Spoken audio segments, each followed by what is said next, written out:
안녕하십니까. 기독교 한국침례회 진리교회를 섬기는 임원주 목사입니다. 20세기 초반부에 벤자민 워필드는 은사지속론이라고 오늘날 불리는 오순절 운동의 어떤 특성을 공박을 하고 당연히 신학적으로 공격을 하고 성경적 근거를 제시했습니다. 오순절주의자들은 은사는 성경에 기록이 되어 있고 사도들과 초대교회의 성도들 사이에서 분명히 인정된 성경적인 것이다. 따라서 오늘날 은사를 강조하는 것은 전혀 문제가 될 것이 없다라는 입장에서 공박이 벌어졌습니다. 그러한 오순절주의자들과 특히 개혁주의자들 사이의 논쟁이 오늘날은 특히 신사도 운동가들이 그 오래된 논쟁을 끌어들여서 개혁주의를 반박하는 형국입니다. 신사도 운동가들은 왜 은사중지론을 공격하는가라고 하는 이 의문을 중심으로 해서 전체 역사를 간략하게 정리를 하고 논점들을 정리해보고자 합니다. 은사중지론과 은사지속론 사이에 오늘날 벌어지고 있는 논쟁은 그러면 현재 어떤 식으로 표현되고 있는가라고 하는 부분을 첫 번째로 다루어야 될 것입니다. 이 부분은 세 개의 글을 중심으로 해서 다루겠습니다. 사람들이 접근하여 확인할 수 있는 가장 보편적이고 가장 손쉬운 정보 출처가 위키백과입니다. 위키백과에서 은사중지론 대 은사지속론을 찾아보고요. 이것이 첫 번째 자료입니다. 두 번째 자료는 꿈꾸는 사람들이라고 하는 블로거가 2016년 4월에 이 주제에 대해서 깔끔하게 정리한 글이 있습니다. 이 글은 은사중지론 대 은사지속론이라고 하는 제목으로 위키백과에 나열된 것들을 좀 더 확실하게 아주 중요한 정보들을 최대한 깔끔하게 일목요연하게 잘 설명을 했습니다. 세 번째는 기독일보에 2012년 2월 22일에 성결대학 백원철 교수님이 기고한 이 글, 예언은 종결됐는가 지금도 존재하는가라고 하는 이 기고 글이 이 논쟁의 전체 국면과 주요 특성들, 초점들, 핵심들의 기본 단초들이 잘 정리된 좋은 글입니다. 이 세 가지 글을 찬찬히 보고 제가 설명하면 논쟁의 실상을 정확히 판단할 수 있을 것입니다. 이어서 논쟁의 원인, 초점, 목적을 바로 이 제1장의 내용들을 통해서 1장을 다루면서 그 내용이 정리가 된 것을 다시 한번 원인, 초점, 목적 세 가지를 키워드로 해서 간결하게 정리하는, 그래서 전체적으로는 1부, 2부 이렇게 정리가 될 것입니다. 제1장 논쟁의 실상, 위키백과에서 은사중지론 대 은사지속론 이 제목으로 검색을 해보면 바로 이렇게 나타날 것입니다. 위키백과가 전반적으로 많은 그리고 충실하게 정보를 제공하지만 이 주제에 대해서는 부실하게 정리가 되어 있습니다. 이렇게 써 있습니다. 기독교 신학의 한 분류 방법으로 영적 은사가 사도시대 이후로 현재의 교회에게 지속되는가 혹은 지속되지 아니하는가. 은사중지론은 일부 장로교회에서 따르며 은사지속론 또한 일부 장로교회에서 따르고 있다. 자, 여기서 그러면 첫째는 다른 교파에서 벌어지는 문제가 아니다. 장로교 내부의 논쟁이다. 이렇게 착각할 수가 있고요. 두 번째는 장로교는 건전한 정통교단인데 일부는 은사지속론, 일부는 은사중지론. 그러면 어느 쪽을 취하든 다 맞는 것 아닌가? 그러면 왜 싸워? 이렇게 또 헷갈릴 수가 있습니다. 무엇이 논점이 되는지 정확하게 드러나고 있지 않습니다. 요 밑에 은사중지론자와 은사지속론자로 분류하여 주요 이름을 언급하고 있습니다. 이 부분을 다시 한번 보면 은사중지론자는 벤자민 워필드를 위시로 하여 오늘날 존 맥아더까지, 은사지속론자는 마이클 그린, 웨인 그루뎀, 장로교 고든 피, 그리고 박윤선 박사, 존 칼빈이 은사지속론자 이렇게 되어 있습니다. 박윤선 박사와 존 칼빈이 은사지속론자라면 당연히 은사중지론자는 표준적이고 정통적인 칼빈주의 라인에서 좀 더 벗어난 그런 것이 아닌가, 뭐가 문제가 있지 아니한가. 그리고 심지어 벤자민 워필드가 칼빈주의자라고 하는데 칼빈의 견해를 따르지 않는다. 이건 칼빈주의에 뭐가 문제가 있다라고 생각까지 할 수도 있는 것입니다. 도대체 이들은 뭐라고 얘기했는가? 바로 그것을 알아볼 수 있게 아주 깔끔하게 정리한 글이 이 꿈꾸는 사람들이라고 하는 블로거가 2016년 4월 9일에 은사중지론 대 은사지속론이라고 하는 이 제목으로 올린 것입니다. 이 글은 로이드 존스 목사를 언급하는 것으로 시작하고 있습니다.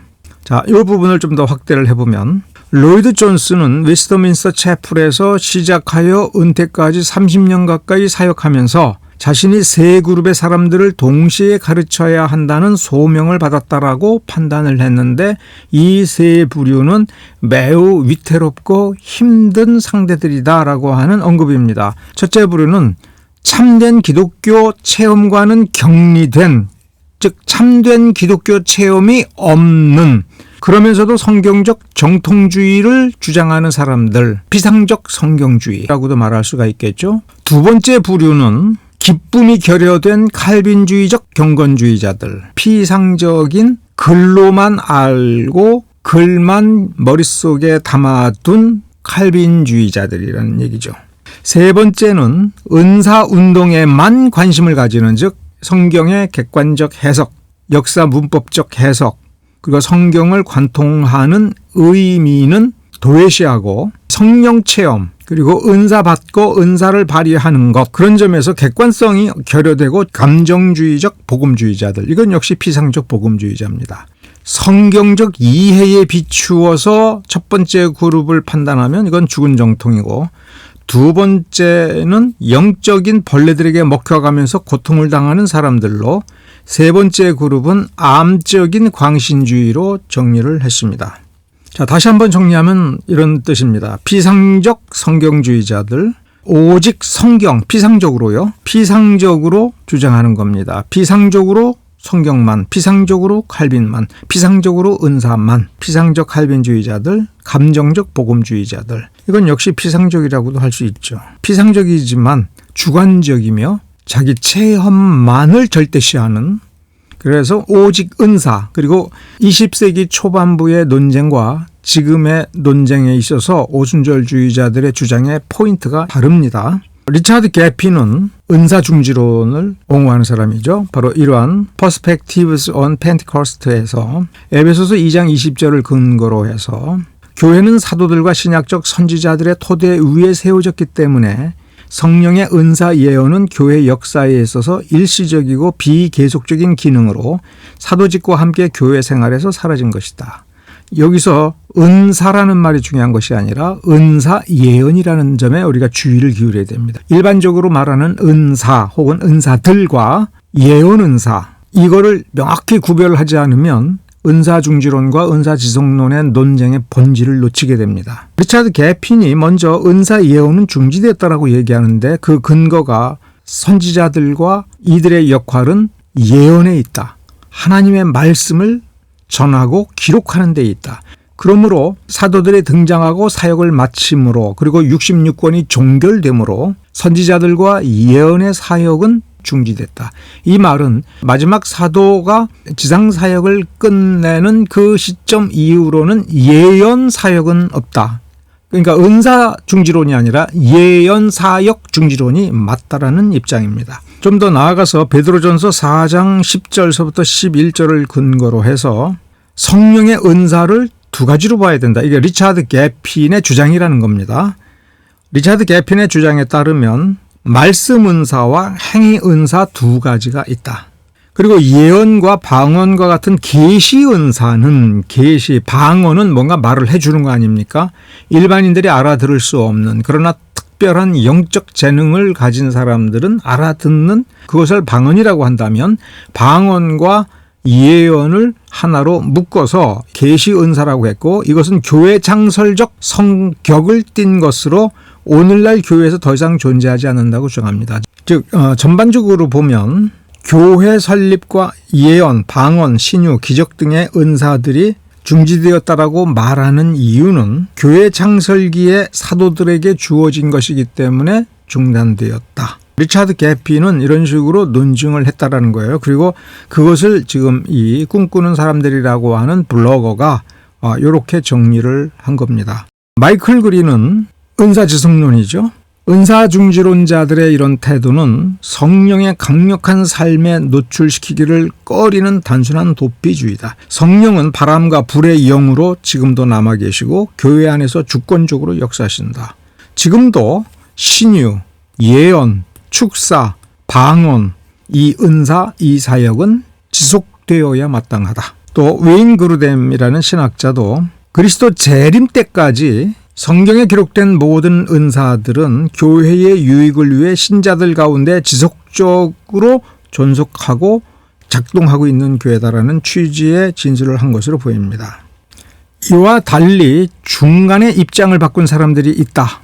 오순절 계통에서 교육을 받았기 때문에 당연한 줄을 알고 은사지성론을 주장했다가 은사중지론으로 바꾼 사람도 있고 은사중지론을 주장했다가 은사지성론으로 바꾼 사람들도 있다. 여기까지만 읽어보면 은사중지론과 은사지성론은 성경의 한 대목들을 가지고 자기 입장에서 자기 주장을 하는 것이고 서로 왔다 갔다 할 수 있는 것이다. 이런 느낌이 들을 수 있는 논쟁이 아닌가 하는 생각이 들 수도 있습니다. 기독일보 2012년 2월 22일에 예언은 종결됐는가 지금도 존재하는가 배본철 교수의 성령론 Q&A라고 하는 시리즈에 연재되고 있는 것인데 이런 식의 질문이 나옵니다. 교인 중에서도 점을 보거나 예언을 받으러 다니는 사람들이 있다고 들었습니다. 또 교회 내에 예언 때문에 문제가 많이 일어난다고도 합니다. 오늘날 기독교에도 예언이라는 것이 존재하나요? 만일 예언의 은사가 있다면 그것은 어떤 것인가요? 누구든지 예언을 말할 수 있는가요? 이런 질문에 대해서 답을 합니다. 먼저 전제될 것은 성경 자체가 가장 완벽한 그리고 초시대적이며 객관적인 예언의 말씀이라는 거다. 이 명제만 잘 분석을 해보면 이 질문의 문제가 무엇이고 지금 은사지성론과 은사중지론의 논쟁의 핵심이 뭔가, 초점이 뭔가, 그리고 이 논쟁을 통해서 우리가 어떤 목적을 지향해야 될 것인가, 무엇을 조심해야 될 것인가라고 하는 것을 도출해낼 수가 있습니다. 성경 자체가 객관적인 예언의 말씀이라면 방언이라든가 예언의 은사라고 하는 것은 주관적일 수가 있는 겁니다. 왜냐하면 누군가가 하나님으로부터 계시 말씀을 들었다고 주장을 할 때 그것이 맞다라고 하는 표준적인 판단의 기준이라고 하는 것이 그 예언을 하는 개인 말고는 없을 때 그 객관성이 결여된 것일 수가 있고 확인이 불가능하게 됨으로써 그가 말하는 그 주장이 정말 하나님이 주시는 메시지인지 성경에 버금가는 혹은 성경을 능가하는 혹은 이미 기록된 계시인 성경 말씀을 취소하거나 약화시키면서 자기 주장을 할 때 그게 정당하다라는 근거가 어디에 있느냐. 그런 문제 제기가 있을 수가 있죠. 정말 핵심인 겁니다. 그리고 여기 베드로 후서 1장 20절에서 21절에 성경의 모든 예언은 사사로이 풀 것이 아니다. 즉 성경은 사사로이 풀 것이 아니다. 개별적으로 개인이 자기 뜻대로 자신의 소견에 옳은 대로 푸는 것이 아니다. 성령의 감동이 있고 성경을 분별할 줄 아는 은사가 있는 사람들이 마땅히 동의할 만한 것이고 동의가 되어야 된다는 겁니다. 동의하지 않는 사람을 믿음이 없다, 계시받지 못했다라고 무시를 할 권리가 없다라는 취지가 이 속에 숨어져 있는 겁니다. 크리스천이라면 성경 말씀이 곧 예언이라는 점에 대해서는 반론을 제기하지 아니할 것이다.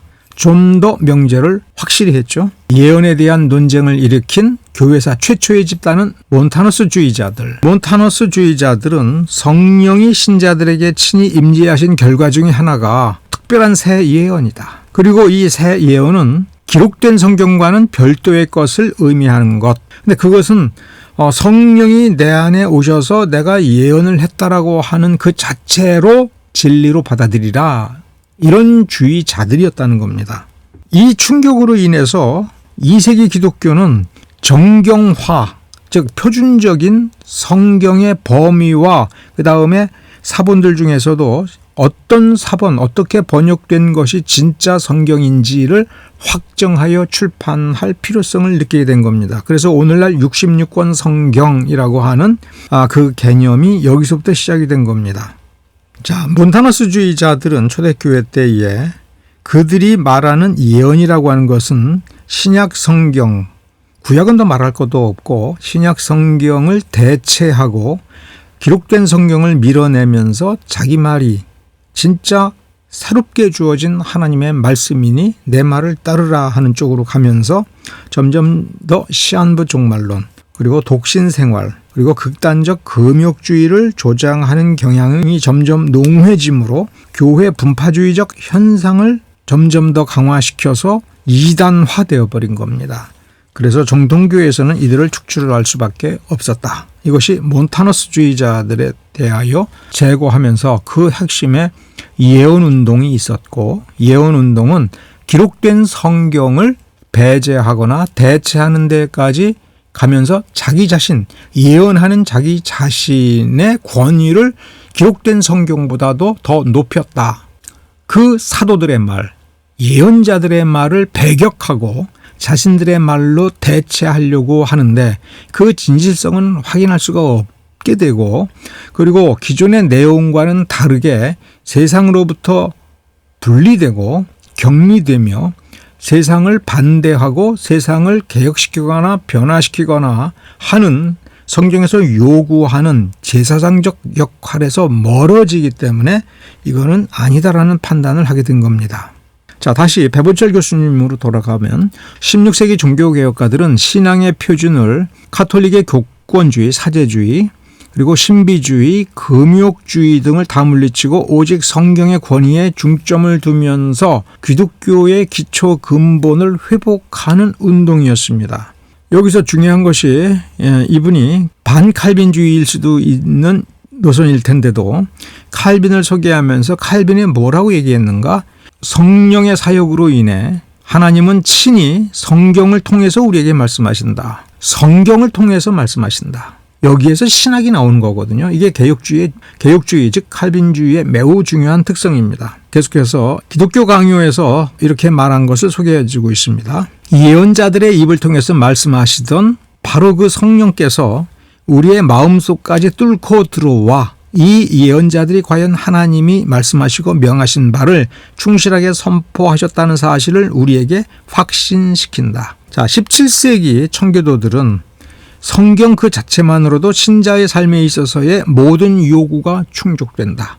이것은 16세기 종교개혁에 있어서 루터와 칼빈이 주장하는 연장선에서 좀 더 분명하게 드러낸 겁니다. 성경 그 자체만으로도 충족된다. 지금 우리의 논제에서 이 말은 별개의, 별도의 내면적인 목소리, 예언, 추가적인 예언 이런 건 필요 없다라는 주장이고, 이런 주장이 나오게 된 것은 바로 퀘이커 교도들 혹은 신비주의자들, 교리 무시하는 사람들의 입장을 거절하는 데에 초점을 두고 있습니다. 성경의 내용뿐만 아니라 단어들도 직접적으로 하나님께로부터 나온 것이다.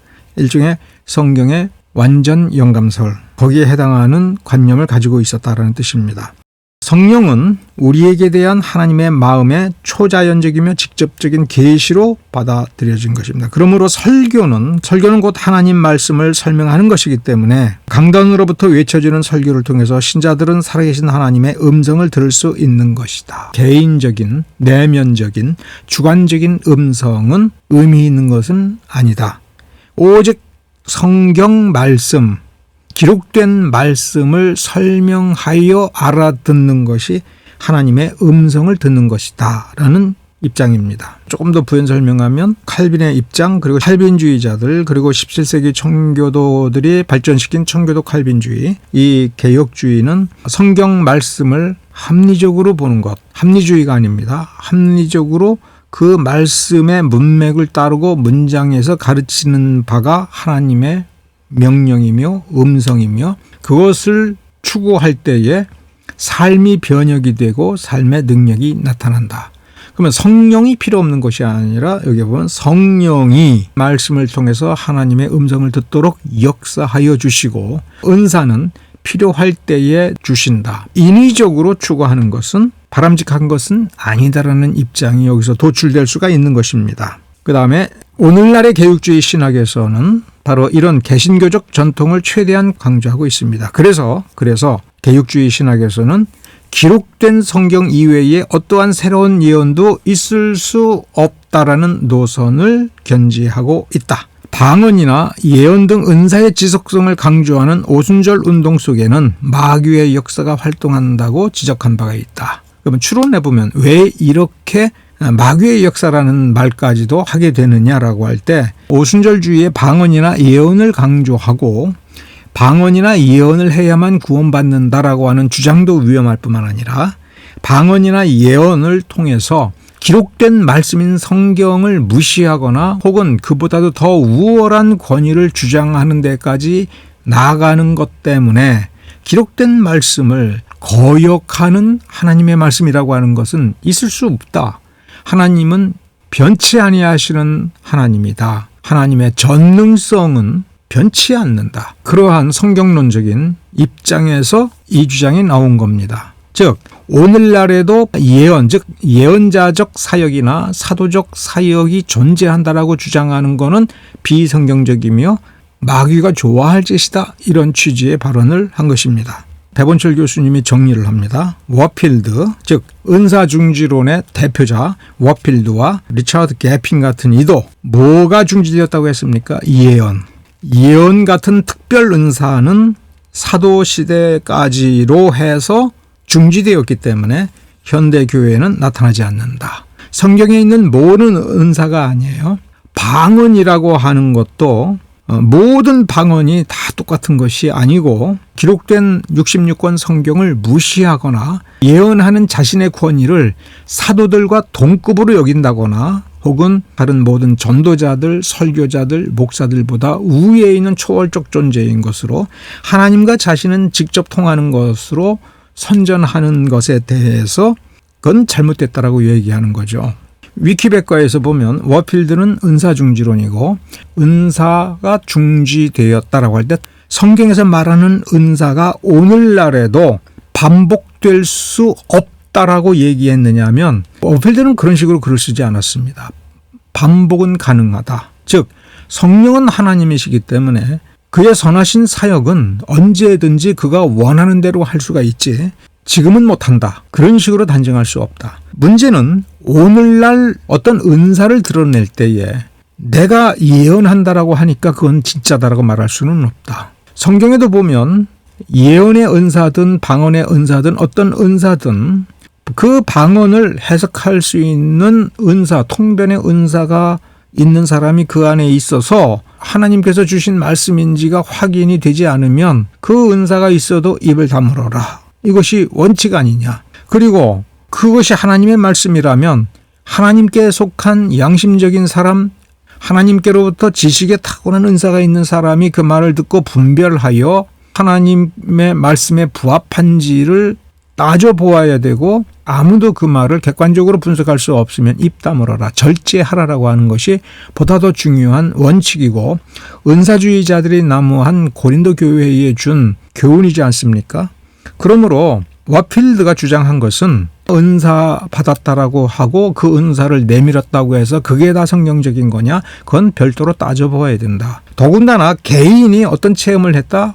그건 우리가 간섭할 일이 아니다. 그런데 그것이 교회라고 하는 공적 공간에서 공적 권위를 가지고자 할 때에는 공적인 검증이 필요하다. 진짜가 있고 가짜가 있음을 부인할 수 없다라는 겁니다. 여기에 배본철 교수님이 단서를 붙이고 있습니다. 이 단서는 기록된 성경만이 예언의 전부일 것인가에 대해서 의문이 있고 교회 역사상 끊임없이 제기된 질문이다. 특히 20세기 초에 오순절 운동과 60년대의 은사갱신운동 그리고 80년대의 제3의 물결 그리고 90년대에 들어서 빈야드 운동 이렇게 점증적으로 하나님의 음성을 직접적으로 듣고 예언을 전한다라고 하는 그것을 그 사역의 이들 사역의 핵심으로 삼으면서 계속해서 기록된 성경만이 예언의 전부가 아니고 지금은 새로운 예언이 필요하다. 나도 예언할 수 있다. 예언의 능력이 있다. 나도 사도적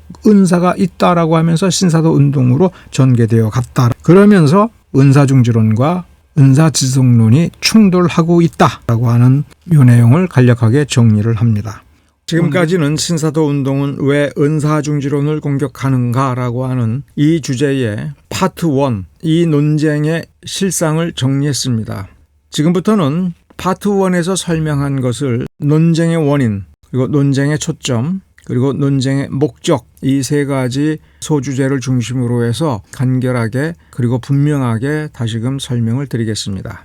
신사도 운동가들이 개육주의 신학 입장을 은사중지론이라고 하면서 성경에 있는 것을 부정하는 나쁜 신학이다.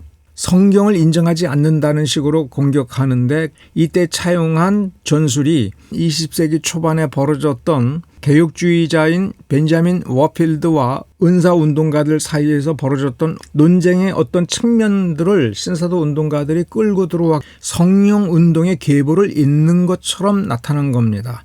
성령운동의 계보를 이어서 나타나서 개혁주의자들과 논쟁을 벌일 때에 이 논쟁의 성격이 사실 또 바뀌어져 있는 겁니다. 미국의 입장을 놓고 보면 변곡점이 있습니다. 그게 20세기 초반의 은사론 논쟁인데 그 전까지는 성령운동이며 부흥운동이었다가 19세기 말에서 20세기로 들어오면서 이 성령운동이 은사주의 운동으로 바뀌고 있는 겁니다. 그때 벤자민 워필드가 등장하면서 성령운동이나 부흥운동을 거부하는 입장이 아니라 그거를 인정을 하는데 은사주의는 잘못됐다라고 지적을 하면서 이 은사주의 논쟁이 벌어진 것이고 그때 당시의 은사주의자들이 아니라 후대의 은사주의자들 그리고 특히 신사도 운동가들은 벤자민 워필드의 입장을 은사중지론이라고 하는 프레임을 씌운 겁니다. 벤자민 워필드는 성경의 은사는 무조건 중지되었다. 그래서 지금 기독교인들이 말하는 모든 은사는 다 가짜다 이런 식으로 말하지를 않았던 겁니다. 벤자민 워필드가 1918년에 출판한 이 책 Counterfeit Miracles라고 하는 저술을 출판했습니다. 이 제목의 뜻은 가짜 기적들이라는 겁니다. 1953년 무렵부터는 이 책의 제목을 Miracles Yesterday and Today, Real and Counterfeit, 과거의 기적과 오늘의 기적, 진짜와 가짜 이런 식으로 해서 사도시대의 은사들 그리고 오늘날 은사들 이 두 가지를 비교를 하고 그중에 진짜가 있고 가짜가 있다. 그러니까 오늘날에도 진짜가 있고 가짜가 있을 수 있다라는 뜻입니다. 그러니까 벤자민 워필드는 단순하게 모든 은사, 모든 기적은 중지되었으므로 성령의 사역은 없다. 이렇게 주장했던 것이 아닙니다. 벤자민 워필드와 은사주의자들과의 논쟁은 기적, 방언, 예언 그게 진짜인지 가짜인지 검증부터 하자.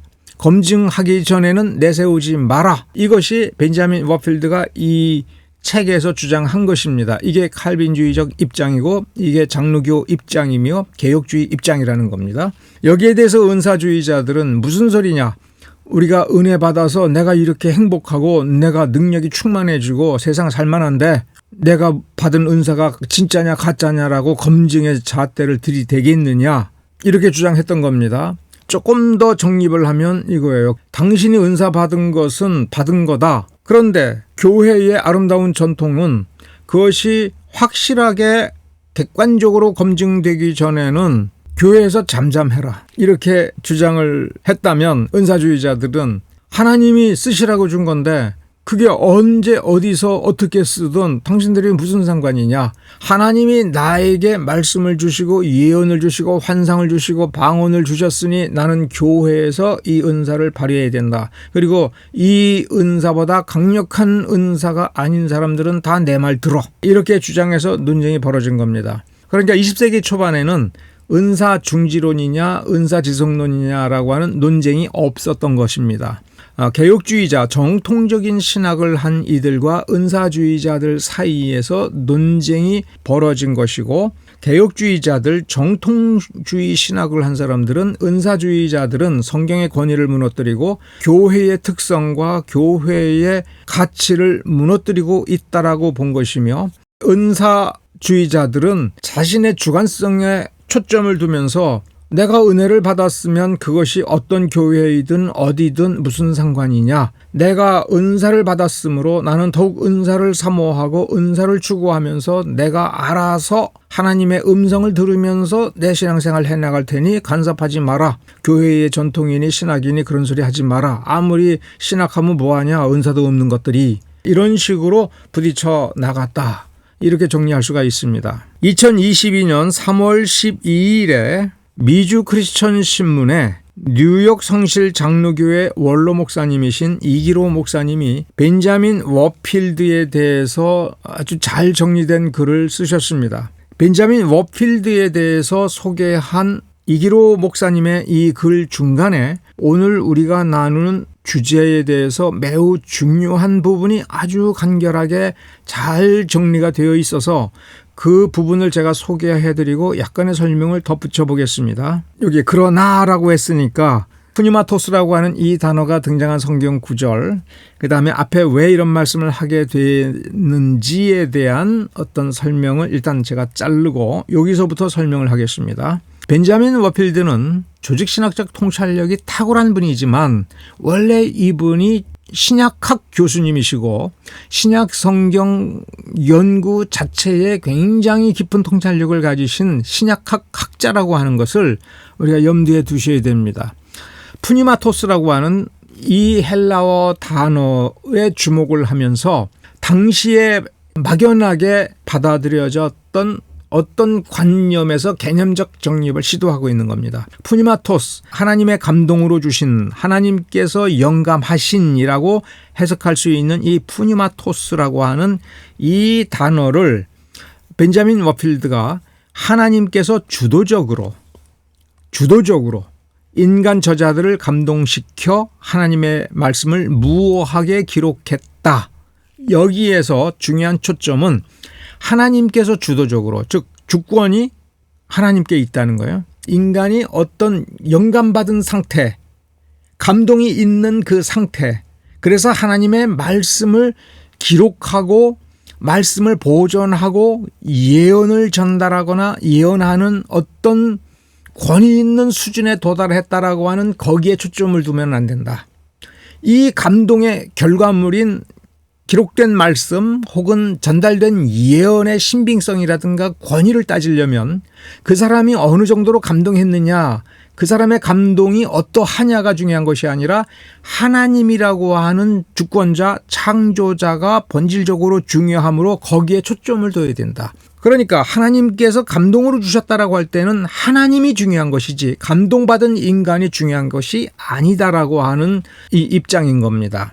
이것을 최근에 용어로 바꾸면 이겁니다. 기록된 성경이라고 하는 것이 권위를 가지게 되는 원인은 두 가지가 있을 수 있다. 그것을 제1원인과 제2원인으로 나눈다면 제2원인인 사람이 그 원인이 되어서 어떤 기여를 할 수는 있으나 그리고 그 기여가 굉장히 탁월하기는 하고 또 누구의 간섭이 개입해서 로봇처럼 된 것이 아니라 독립적이면서 아주 살아있는 어떤 반응으로서 제2원인이 충분히 기여를 했다 할지라도 제1원인과 비교해보면 오히려 제2원인은 비록 자기 스스로는 완전히 독립적이고 자기가 주권을 발휘했다라고 생각할 수도 있지만 제1원인에 너무나도 무한할 정도로 탁월한 능력 하에서 제2원인이 비로소 원인을 발휘할 수가 있는데 제1원인에 주목을 하고 하나님이 주신 말씀이라고 받아들여야 된다라고 하는 복음주의적 전통을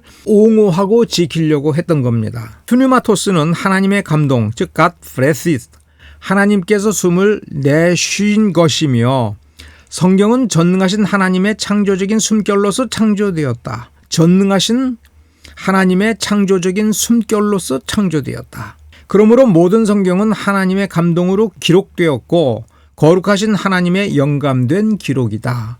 그러면서 좀 더 중요한 언급을 합니다. 성경의 기원이 성령의 역사에 있으며 가장 높고 존귀하신 하나님의 창조물이다. 개혁주의자의 말입니다. 그러면 성령의 역사에서 성령은 누구냐? 주권자 하나님, 가장 높고 존귀하신 하나님이십니다. 성경의 모든 고상한 속성이 세워진 것은 바로 이 신성한 기원의 기초 위에 있다. 성경은 가장 높은 하나님의 속성 위에 세워진 신적 기원의 그 기초를 두고 있다. 이규로 목사님이 정리하시기를, 워필드의 성경의 영감론은 역사적으로 믿어온 정통적인 성경의 영감론과 일치하면서 성서 비판론자들에 대하여 그들에 맞서서 성경의 무호성을 변증하는 것이다. 여기서 성서 비판론자들, 이렇게 이기로 목사님이 이 용어로 정리를 하셨는데 크게 두 가지라고 이해하셔야 됩니다. 성경을 상대화시키고 인간 피조물의 개성적인 작품이다, 종교 문헌이다라고 하면서 성경 66권의 신성한 권위를 깎아내리는 자유주의 신학과 벤자민 워필드 당시에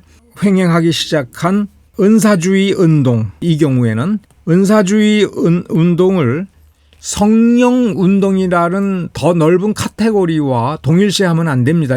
성령운동이 19세기 말까지 오면서 거기서 성결파가 나왔고요. 성결파 운동, 오늘날 성결교회의 뿌리인 성결운동도 복음주의적 입장에서 성경의 권위를 존중하고 성령은 말씀을 통해서 역사하시고 우리가 성령 충만 받았을 때에는 성경 말씀을 충분하게 순종할 수 있는 능력이 있다.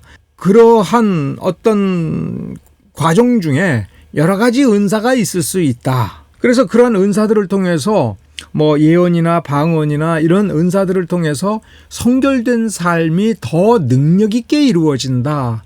대체적으로 이러한 입장이었습니다. 그런데 어느 파 안에서든 이 복음주의적 테두리에서 벗어나서 자신이 받은 은사를, 말씀의 권위를 뛰어넘어서 더 중요하고 더 강력하고 더 좋은 것으로 보면서 신학과 말씀과 교회 전통에서 벗어나서 물 좋은 기도원 쫓아다니고 능력 있는 사람이라면 그 사람의 뿌리가 뭐였든 간에 신학이 뭐였든 간에 아무 상관하지 않고 저 사람이 받은 은사를 나도 받았으면 좋겠다. 그래서 무엇에 관심을 두냐면 그 은사 어떤 식으로 하면 받게 됩니까? 하면서 은사를 모방하는 경향이 여기에서 생겨나게 된 겁니다. 자, 이렇게 하는 사람들이 명시적이든 암묵적이든 직접적이든 간접적이든 기록된 말씀 66권 성경의 권위를 등한히 하면서 자신이 가지고 있는 이 감동을 절대화하는 경향들이 있습니다. 그러니까 성경을 보더라도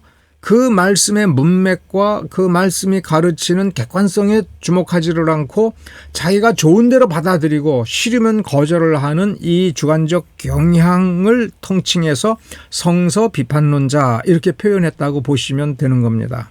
워필드가 왜 이런 식의 논고를 써서 푸니마토스에 대해서 개념을 재정립할 것을 요구했느냐라고 할 때, 워필드는 헤르만 크레머가 출판한 헬라어 사전에서 푸니마토스가 하나님께서 주체가 되며 하나님의 적극적인 사역의 의미인 하나님의 감동으로를 부정하고 오히려 독자들을 감동하는, 감동받는 사람들에게 초점을 두는 그런 의미로 이 사전에서 설명한 것을 보고 이거는 틀렸다라고 지적을 한 겁니다. 즉 헤르만 크레머는 성경의 영감을 하나님께서 주신 말씀보다도 인간이 반응하여 어떤 성경 한 꼭지를 썼다. 그러면 지금 또 다른 인간이 반응을 이 정도로 할 수 있는 사람이 있으면 오늘날에도 성경 말씀을 쓸 수 있다라고 하는 논거가, 그리고 논증이 발생해 버릴 수가 있죠.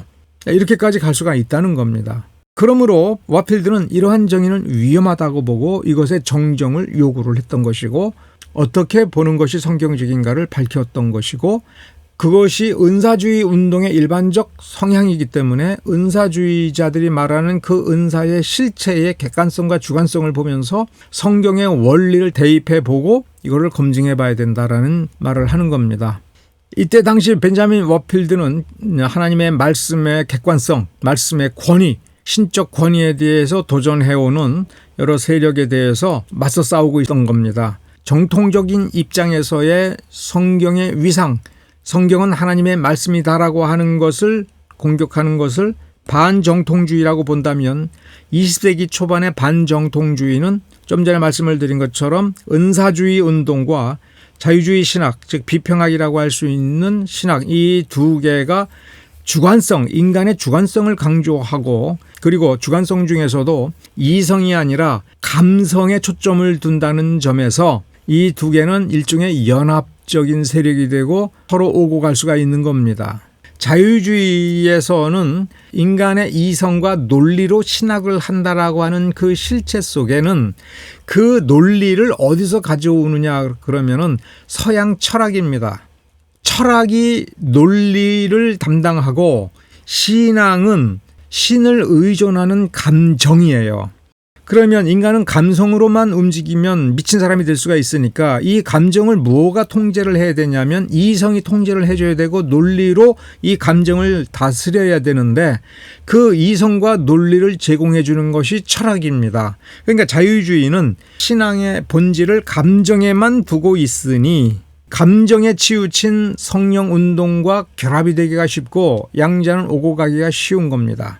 반면에 우리가 정통주의라고 하는 원루터주의와 칼빈주의에서 신앙의 본질은 인격에 두고 있는 거예요. 인격성에 두고 있습니다. 인격성에는 지성도 있고 감성도 있고 그다음에 행동도 있는 것입니다. 이것이 잘 조화롭게 균형이 맞아져야 돼요. 항상 똑같은 비율로 조화를 이룰 수는 없어도 그리고 취약성을 가지고 있는데 신학과 말씀을 올바로 봄으로써 이 올바름이라고 할 때는 신학적 원칙이 잘 맞아야 된다는 것이고 인격이 하나님 보시기에 합당한 사람으로서 성숙되어 가는 결과를 낳는 성령의 열매를 맺는 쪽으로 노력을 한다. 그리고 자기 절제를 한다. 예수님께서도 자기를 부인하라라고 말씀하셨지 않습니까? 자기를 부인하고 자기 십자가를 지고 예수의 뒤를 따라가고 이 따라가는 과정에서 자기 목숨을 아껴서는 안 된다. 이렇게까지 말씀을 하셨죠. 이러한 원칙 하에 인격성에 초점을 두고 그 인격성이 신앙을 판가름하는 매우 중요한 관찰 지점이다 한다면 성령운동이나 자유주의에서의 신앙은 감정 그리고 감동, 그래서 흔히 얘기하는 삘이 충만해지는 어떤 그러한 성향입니다. 이것이 20세기 초반에 충돌되었던 것이고 벤자민 워필드는 여기에 대해서 명확한 판단 기준으로서의 카운터페이트 미러클스라고 하는 저수를 제공한 것이고 퓨니마토스에 대한 개념 정의를 정확하게 바로잡아야 된다라고 주장을 했던 것입니다. 이 은사주의 논쟁에서 20세기 초반에 매우 중요한 초점을 기억을 해야 됩니다. 은사가 진짜냐 가짜냐지 은사가 오늘날에도 지속이 되느냐 지속되지 않고 중지되었느냐 이런 식의 논쟁이 아니었던 겁니다. 개혁주의자들이 검증을 해야 된다라고 할 때 이 검증을 왜 은사주의자들은 오늘날까지도 받아들이지 않느냐 하면 가장 중요한 핵심은 이 검증의 수단이 66권 기록된 말씀인 거예요. 그러면 말씀에 의해서 검증을 받는다면 그 어떤 예언의 은사나 모든 것도 이 기록된 말씀으로부터 검증받아야 되니까 거기에 종속되고 하위라는 얘기가 됩니다. 그러니 은사주의 중에 예언운동을 하는 사람들, 예언을 한다, 예언의 은사가 있다라고 하는 사람들은 기록된 말씀에 의한 검증을 거부를 하고 거부하는 핑계가 뭐냐면 말씀은 내가 존중하지만 네가 당신이 사람인 당신이 신학자 연하는 당신이 감히 그 말씀을 들이대고 거기서 뭐가 어떻다라고 하면서 나의 은사를 평가하고 검증을 하느냐? 성경은 권위가 있지만 당신은 권위가 없다는 식으로 이 검증을 거부하는 것도 한 방법입니다. 은사주의자들은 처음부터 신앙에 있어서의 논리성이라든가 합리성 같은 것들을 배제하고 초월성을 추구하면서 세상을 초월하고 논리를 초월하고 법을 초월하는 초월적 존재가 되고자 하는 욕망이 그 안에 꿈틀거렸을 때 이 욕망을 통제하지 못하여 은사주의를 극단으로 치우쳐진 이들의 경우 성경의 권위에 도전하기까지 간 것이니 이미 뿌리서부터 받아들이기가 어려운 것이지요. 자, 논쟁의 초점. 신사도 운동이 은사주의 운동의 그 논쟁을 차용해 와서 논쟁의 초점을 은사중지론이냐 은사지속론이냐라고 하는 것으로 초점을 바꾼 겁니다. 즉 논쟁의 초점을 말 그대로 은사는 중지되었느냐 은사는 지속이 됐느냐, 오늘날에도 성령의 진정한 은사가 있느냐라고 하게 되면 우린 신사도 운동가들이 원하는 그런 방식으로 프레임이 전환이 돼서 우리가 잘못 판단하기가 쉬워지는 거죠. 그래서 논쟁의 초점, 논쟁의 프레임을 진짜냐 가짜냐라고 하는 것으로 우리는 다시 돌아가야 되는 겁니다. 신사도 운동은 정통적인 신학을 거부하고, 정통적인 신학을 거부한다고 하는 것은 정통적인 교회론을 거부를 하며 2000년 동안 이어져 온 전통 신학의 입장에서의 교회가 아닌 자신들의 권위, 영감받은 인간의 권위를 드높이면서 그 인간이 주도하는 새로운 형태의 교회를 만들려고 하는 이단적 성향을 강조하려고 하는 것이 이 논쟁의 목적입니다. 신사도 운동가들은 사실상 성경의 최종적 권위, 성경의 완전한 충분성, 성경의 종결성을 거부를 하고 자신들의 권위, 그중에 가장 뛰어난 사람이 하나님의 감동을 받았으므로, 그렇죠? 하나님이 주신 영감으로 감동을 받은 자기 자신, 피조물인 자기 자신의 주권성을 높여서 오늘날 자신도 사도다. 성경에 사도가 있으므로 오늘날에도 사도가 있어야 되고, 교회가 그 사람을 사도로 지정하거나 그 사람이 받은 은사의 그 질적 수준, 그 은사의 수준을 보고 그를 사도로 임명하여 오늘날 하나님의 말씀을 직접 듣고 하나님의 말씀을 대언하는 행위를 할 수가 있다. 그러면 성경을 부정할 수 있다는 거죠. 이러한 성경의 최종적 권위와 성경의 충분성, 성경의 종결성을 담보해 주는 것이 성령의 속성입니다. 그러면 개혁주의자들은 성령의 주권성, 삼위일체 하나님이시다.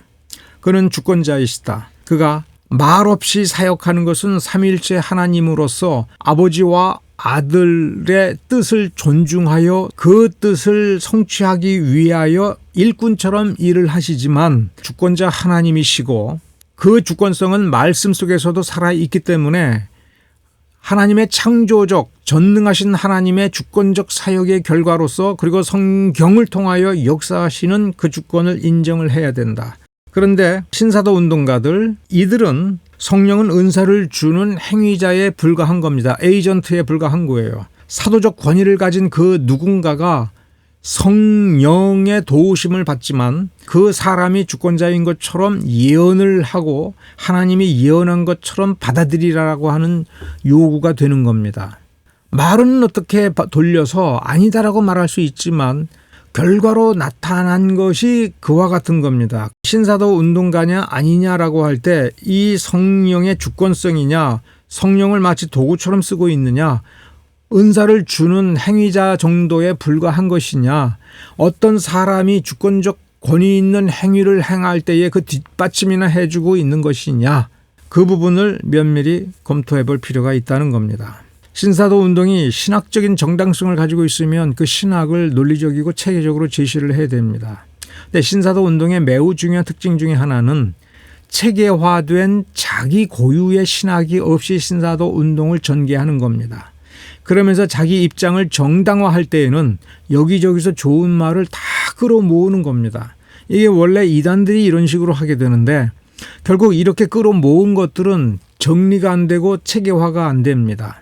신사도 운동가들이 가장 중요하게 여기는 것이 교회 성장입니다. 양적 성장입니다. 양적 성장이라고 하는 것은 인간이 가늠할 수 있는 수와 양으로 그 어떤 것을 평가하는 겁니다. 그래서 교회의 사이즈, 교인 수, 헌금 액수, 담임 목사가 쓸 수 있는 예산의 크기, 이러한 것들이 점점 지속적으로 늘어나는 것을 추구하는 겁니다.